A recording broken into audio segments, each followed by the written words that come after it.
Good morning, everyone. We were discussing Module 4, Unit 1, last few classes. It's all about environmental pollution, causes and types. Now let's begin with a quick recap. We were discussing what is pollution, then we discussed what are the causes of pollution, and we saw there are two important or major causes for pollution. One is natural causes, which involves volcanic eruption, earthquakes, cyclones, floods, etc. Then the second and the most important cause of pollution is man-made pollution, or the causes for man-made pollution are: one is population growth, poverty, urbanization, industrialization. I hope all of you remember the discussions which we had in the last class with regard to how population growth adds to pollution, how poverty is linked with pollution, then what is urbanization, and how urbanization and industrialization results in pollution, and so on. Then we discuss the kinds of pollution, different kinds of pollution, which includes water pollution, air pollution, land pollution, even noise pollution. And there are a lot of new types of pollutions which are added to the list, that is radiation, then radioactive pollution, etc. We've already covered all these things. I hope all of you remember this. This is just a quick recap of what we've already discussed. Next is to discuss the legal framework for the control of pollution. We know there are various statutes in India, especially soon after the Stockholm Conference. India enacted various statutes and legislations in order to control pollution and take care of other aspects of environment. First important statute is Water Prevention and Control of Pollution Act 1974. Then the second one is Air Prevention and Control of Pollution Act 1981. These two statutes specifically dealt with the aspect of control and abatement of pollution, either of water or air. And later we discussed that the Bhopal gas tragedy, which took place in 1984, and the existing legislations on water prevention and control of pollution and air act, these two proved to be insufficient, and the parliament enacted Environment Protection Act, which is the umbrella legislation which takes care of all the aspects of environment together in one single legislation. We've already covered the Environment Protection Act and its provisions, how the act functions, and the powers of the central government to make rules, notifications, etc. And these things we have already completed. Then we'll have to go through the noise pollution, how noise pollution is controlled under the legal framework of the legal framework. I hope these photographs speaks for itself. And what is the requirement for control of air pollution, or why air pollution has to be controlled, is very evident and clear from these pictures itself. Now, what are the causes of pollution? Just like any other pollution, air pollution is also caused by various factors. Growing population, urbanization, massive industrialization. These are the major contributors to the pollution of air. And this urbanization and industrialization, it is always interlinked with the other aspects also, like in industries we use a lot of fossil fuels, then fossil fuels like coal, petroleum, etc. These things, the combustion of these fossil fuels, they have created a lot of pollution. Then the exhaust from industries and factories, the kind of factories, the number of factories have increased so much. So all these have increased the air pollution. Another important contributor to air pollution is the automobiles. The increased number of automobiles in the streets, that has added much to the air pollution. And air pollutants can be in any form. It can be in the form of smoke, soot, heat, vibrations, radioactive substances. All these aspects were considered to be or held to be air pollutants in various cases. So, any substance in the form of solid, liquid, or gaseous form which which is above the prescribed concentration and which affects the health of human beings, then lives of other living creatures, plants, etc., it becomes air pollutant.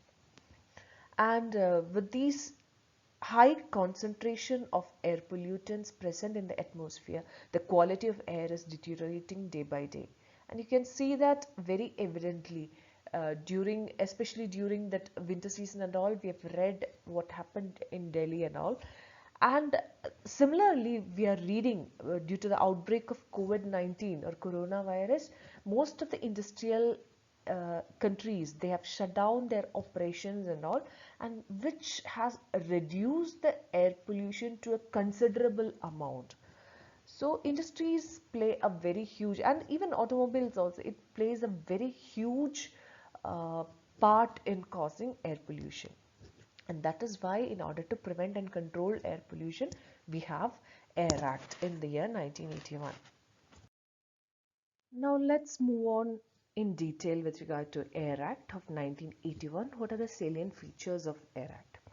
So to begin with the objectives, the main objectives for which this particular legislation is enacted, one is prevention, control and abatement of air pollution, then to preserve the quality of air, and for these purposes establishment of boards or authorities under this act.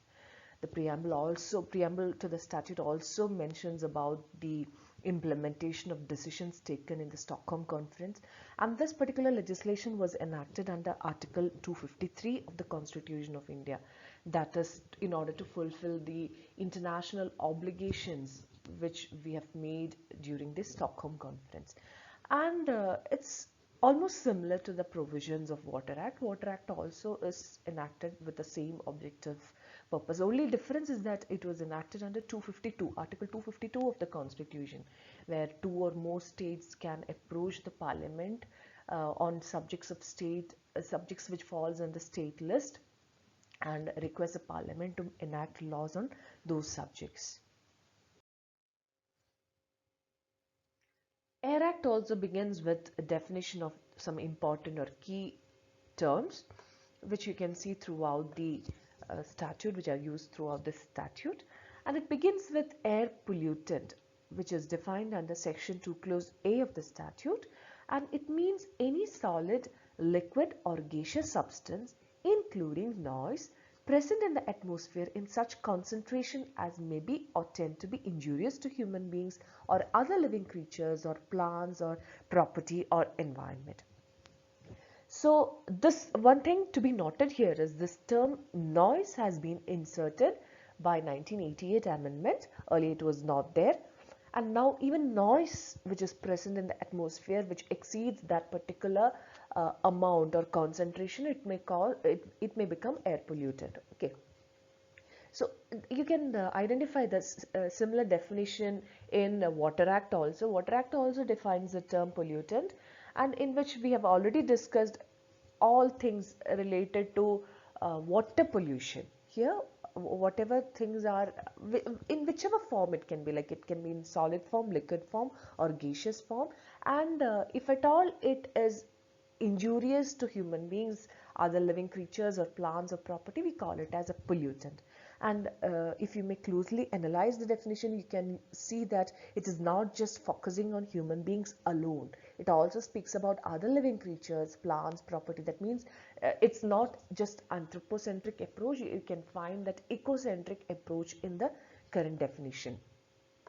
Moving on, section 2 clause B defines air pollution. It means the presence in the atmosphere of any air pollutant as defined in 2 clause A. If there is any air pollutant above the given concentration, we call it as air pollution. Then section 2 clause H defines the term chimney. It includes any structure with an opening or outlet from or through which any air pollutant may be emitted. You can just recall the previous slides in which the pictures were shown. You can see what is a chimney. Any duct or opening or outlet through which air pollutant is emitted into the atmosphere, we call it as a chimney. And section 2 clause J defines the term emission. It means any solid or liquid or gaseous substance coming out of any chimney, duct or flue or any other outlet. So one more thing you can see here is, if you consider the definitions which were given under the Water Act, say for example, it has given the definitions of sewer instead of chimney. That is, since the pollutant is thrown into any water bodies, any sewer was defined, then water pollutant was defined, then instead of the term emission, you can see always the term discharge was used in the Water Act. So these are the similarities which you can find between Air Act and Water Act. Next important aspect to be discussed is the pollution control boards. So both, in Water Act basically, first time, pollution control boards were established. And when Air Act was enacted in 1981, the powers given to the pollution control boards under Water Act to control and prevent water pollution was extended to the air pollution also. So to enable an integrated approach to environmental problems, the Air Act expanded the authority of the boards to include control of air pollution also. The board remains the same, and the functions assigned previously under Water Act is prevention, control and abatement of water pollution. Along with that, when the Air Act was enacted, control of air pollution was also given as a duty or function to the pollution control boards. And these pollution control boards are responsible for prevention and control of pollution of water and air. And chapter 2 of the statute, it deals with the pollution control boards in detail.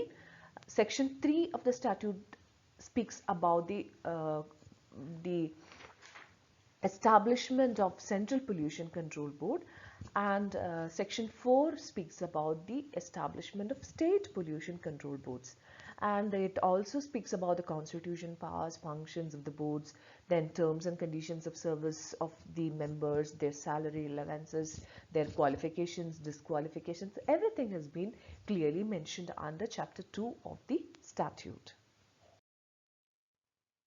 Powers and functions of the pollution control boards, including the Central Pollution Control Board and State Pollution Control Board. This has to be dealt with in detail. That will be continued in the next session. Meanwhile, just go through your BEAR Act, the Air Act, Water Act we have already covered, Environment Protection Act we have already covered. These things, there are a lot of similarities with regard to these statutes, the terms used, the definitions. So please go through the BEAR Act, and also after listening to this audio clip, if you have any doubts or if you have any suggestions, because since this is something new to all of us, we all are trying to give utilize the time to the maximum possible extent. So if at all there is any comments, you can just send it to me as my to my email. Yeah, that's it. Keep reading, study well. Next, we have to discuss in detail the powers and functions of the pollution control boards, that we will continue with in the next session. Meanwhile, I would suggest all of you to go through the BEAR Acts. Like, we have completed various statutes, especially Environment Protection Act, NGT Act, then Water Act, now Air Act. So please read and go through the BEAR Act, and if there is any doubt or clarification which is required in any of the slides, please do write to me, send me a mail so that I can reply to that. And one more thing, since this is a new venture we are trying to through which we are trying to engage you during the holidays, so if there is any suggestions or feedback which you would like to give to me, you can send that also as an email. So that's it for the time being. So keep reading, read the BEAR Act. Thank you.